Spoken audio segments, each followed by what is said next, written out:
क्या आप जानते हैं कि क्यों हम लक्ष्मी जी, गणेश जी के साथ में सरस्वती माँ को भी पूजते हैं? क्यों? किस लिए? इसका जो पीछे लॉजिक है, अगर वो पता चल जाए तो हम उसको उस तरह से कनेक्ट कर पाते हैं उस पूजा में या फिर बिलीफ में, राइट? सो जब हम कहते हैं कि हमें सब कुछ मिले, हमें लक्ष्मी मिले, हमें जो भी सुख हैं, हमारे मटेरियल एसेट्स, मटेरियल जो हमारी डिज़ायर्स हैं वो फुलफ़िल हों, तो हम माँ लक्ष्मी की पूजा करते हैं। बट उसके साथ में, उसके पहले हम कहते हैं गणपति जी को कि जितने भी ऑब्स्टेकल्स बीच में आएंगे, जब हम मेहनत करेंगे और हमें वो सब कुछ मिलेगा, डिज़ायर्स जो है हमारी पूरी होंगी, माँ लक्ष्मी हमारे घर में विराज करेंगी।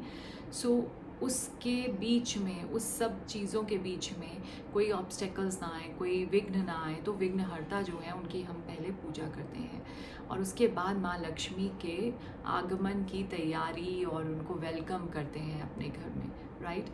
और कितनी बार ऐसा होता है कि हम जो चाहते हैं लाइफ में वो हमें मिल भी जाता है, हमारी प्रेयर्स फुलफ़िल हो जाती हैं, हमारी डिज़ायर्स फुलफ़िल हो जाती हैं और उस समय हमें लगता है कि बहुत ही डिफरेंट सा फील करते हैं कि ये क्या, मतलब इतना बड़ा मैंने कुछ चाहा था और ये हो गया।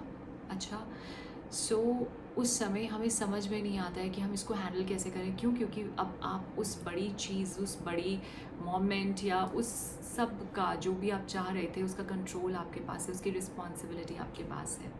इसीलिए कहा जाता है कि साथ में माँ सरस्वती की पूजा, क्योंकि वो देंगी हमें बुद्धि, वो देंगी हमें विजडम।